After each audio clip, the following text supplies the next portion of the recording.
Welcome back to another Surgical Tidbits, where this week we'll talk about whether you can put weight on your operative leg right after a hip or knee surgery. So one of the most common questions after surgery is, can I put weight on my leg after I've had a hip or knee replacement?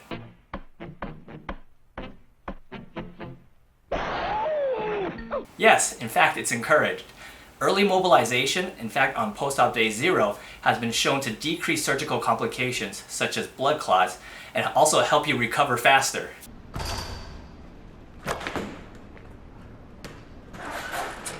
Unless instructed otherwise by your surgeon, most of the times your weight-bearing status right after a hip or knee replacement is weight-bearing as tolerated, which means you can put full weight on your operative leg. So although you might be limited by pain or swelling, every day you should try to put more and more weight onto that leg, more of your natural weight onto that leg as the days go by. There are other weight-bearing statuses that exist, such as partial weight-bearing or flat-footed weight-bearing, but your surgeon will give you your instructions for that if it's warranted.